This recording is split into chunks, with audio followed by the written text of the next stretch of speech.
Assalamualaikum warahmatullahi wabarakatuh. Perkenalkan, nama saya Indah Inat Suroya dari kelas 3L Manajemen dengan NPM 117020386.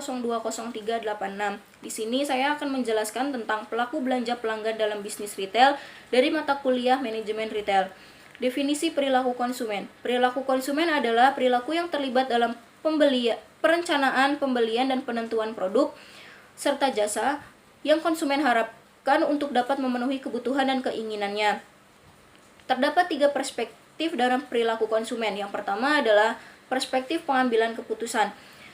Perspektif pengambilan keputusan yaitu konsumen melakukan langkah-langkah tertentu dalam melakukan pembelian, seperti mencari, memilih, dan mengevaluasi.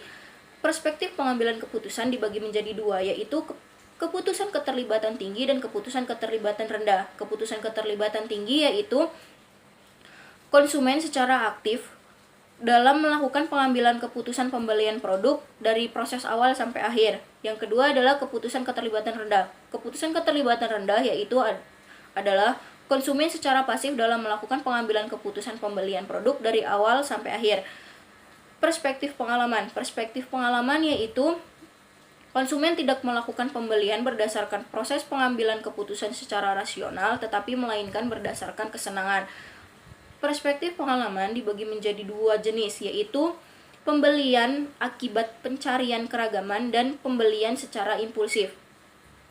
Pembelian akibat pencarian keragaman yaitu konsumen secara spontan membeli produk baru tersebut karena ingin mencobanya. Sedangkan pembelian secara impulsif yaitu konsumen secara tidak sadar membeli produk tersebut karena keinginan yang tiba-tiba. Yang ketiga adalah perspektif pengaruh perilaku, di mana kekuatan lingkungan menjadi sebuah faktor utama konsumen untuk membeli produk tanpa harus menginginkannya. Motif belanja. Motif adalah keadaan seseorang yang mendorong keinginan pribadi untuk melakukan kegiatan tertentu. Fungsi motif untuk mengarahkan konsumen yaitu motif primer, motif selektif, motif rasional, dan motif emosional. Motif primer yaitu motif yang menimbulkan pemilihan kategori umum suatu produk tertentu. Motif selektif yaitu motif yang mempengaruhi pemilihan yang menyangkut model, merek, dan lain-lain. Motif rasional yaitu motif yang berdasarkan pada kenyataan yang ditunjukkan produk kepada konsumen. Dan motif emosional yaitu motif yang menyebabkan pemilihan berdasarkan pengalaman dan lain-lain. Motivasi konsumen untuk berbelanja dapat dibagi menjadi 2, yaitu utilitarian shopping motivation dan hedonic shopping motivation. Utilitarian shopping motivation yaitu seseorang akan berbelanja jika dia mendapatkan manfaat dari produk tersebut. Hedonic shopping motivation yaitu seseorang akan berbelanja untuk mendapatkan kesenangan serta merasa bahwa belanja adalah hal yang menarik. Kategori hedonic shopping motivation. Yang pertama adalah adventure shopping. Adventure shopping yaitu konsumen berbelanja ketika adanya sesuatu yang membangkitkan gairah. Yang kedua adalah social shopping. Social shopping yaitu konsumen akan merasa senang ketika berbelanja dengan keluarga atau temannya.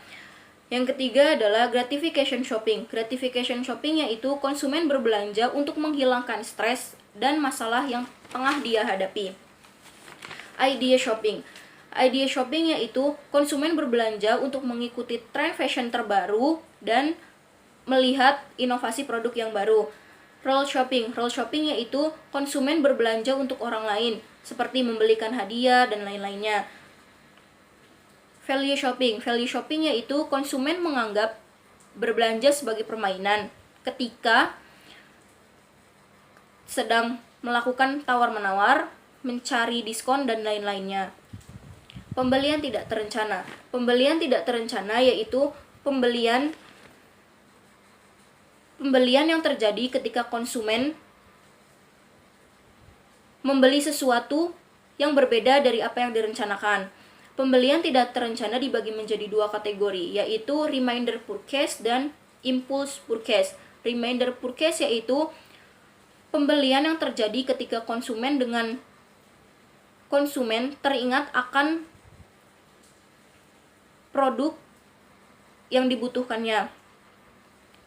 Yang kedua adalah impulse purchase. Impulse purchase yaitu konsumen tertarik untuk membeli produk tersebut ketika melihatnya. Faktor yang mempengaruhi pembelian tidak terencana yaitu penggunaan daftar belanja. Yang kedua adalah pemilihan toko, dan yang ketiga adalah pengaruh nuansa toko. Perilaku pembelian kompulsif yaitu perilaku belanja seseorang untuk membeli barang bukan hanya untuk kebutuhan, melainkan untuk kesenangan pribadi dan dilakukan secara berulang-ulang dan berlebihan. Faktor-faktor yang mempengaruhi perilaku pembelian kompulsif yaitu rangsangan, pengalaman sosial, mengetahui tren baru, status dan kekuasaan, dan balas jasa kepada diri sendiri. Tipe-tipe keputusan belanja. Yang pertama adalah pemecahan masalah luas. Pemecahan masalah luas yaitu suatu proses pengambilan keputusan pembelian di mana pelanggan memerlukan usaha dan waktu yang cukup besar untuk meneliti dan mengevaluasi sebagai alternatif. Menganalisis sebagai alternatif. Contohnya adalah ketika pelanggan tersebut mempunyai pengetahuan yang sedikit tentang produk atau jasa tersebut. Contohnya kayak misalkan ketika saya ingin membeli sesuatu dan saya tidak tahu produk tersebut itu kualitasnya seperti apa, bagus atau tidaknya. Dan di situ saya akan membutuhkan waktu untuk mencari tahu produk tersebut. Begitu. Yang kedua adalah pemecahan masalah terbatas. Pemecahan masalah terbatas yaitu suatu proses pengambilan keputusan belanja yang menyertakan suatu usaha dan waktu yang cukup banyak. Pada situasi ini, pelanggan lebih mengandalkan pengalaman pribadi dibandingkan informasi eksternal. Yang ketiga adalah pengambilan keputusan bersifat kebiasaan, yaitu proses pengambilan keputusan belanja yang melibatkan sedikit usaha dan waktu. Proses pengambilan keputusan belanja pelanggan yaitu pengenalan produk, pengenalan kebutuhan, perencanaan informasi, evaluasi atas alternatif-alternatif, menentukan pilihan, transaksi belanja, dan evaluasi belanja. Faktor sosial yang mempengaruhi kebutuhan belanja. Berdasarkan faktor lingkungan yaitu ada keluarga, pengambilan keputusan keluarga, kelompok referensi, dan budaya. Sedangkan berdasarkan faktor pribadi yaitu ada aspek pribadi yang menyangkut pekerjaan, kondisi keuangan, gaya hidup, kepribadian, dan lain-lain. Dan yang kedua adalah aspek kejiwaan dan psikologis. Di sini biasanya seperti motivasi, perspektif, dan kepercayaan. Segmentasi pasar. Segmentasi pasar retail yaitu suatu kelompok pelanggan yang kebutuhannya dicukupi oleh bauran yang sama sebab mempunyai kebutuhan yang serupa. Kriteria untuk mengevaluasi segmen pasar yang pertama adalah kemampuan bertindak, kemampuan identifikasi, kemudahan akses, dan ukuran. Pendekatan untuk segmentasi pasar yaitu yang pertama adalah segmentasi geografis. Segmentasi geografis yaitu pengelompokan pelanggan berdasarkan wilayah, kota, kecamatan, dan lain-lain. Segmentasi demografis yaitu pengelompokan pelanggan berdasarkan umur, jenis kelamin, pendidikan, dan lain-lainnya. Segmentasi deogramografis yaitu pengelompokan berdasarkan segmentasi geografis dan demografis. Segmentasi gaya hidup. Segmentasi gaya hidup ini biasanya disebut juga sebagai segmentasi psikografis, yaitu di mana mengelompokkan pelanggan berdasarkan kepribadian seseorang seperti gaya hidup, status sosial, kebiasaan, dan lain-lainnya. Dan yang terakhir adalah segmentasi situasi pasar. Segmentasi situasi belanja. Segmentasi situasi belanja hampir sama dengan segmentasi demografis atau segmentasi gaya hidup. Yang membedakannya adalah pada situasi belanja yang dihadapi oleh pelanggan saja. Contohnya adalah ketika ibu-ibu berbelanja kebutuhan untuk waktu 1 minggu tetapi habis dalam beberapa hari saja dan ibu-ibu tersebut akan belanja lagi. Penentuan target. Yang pertama adalah target pasar utama,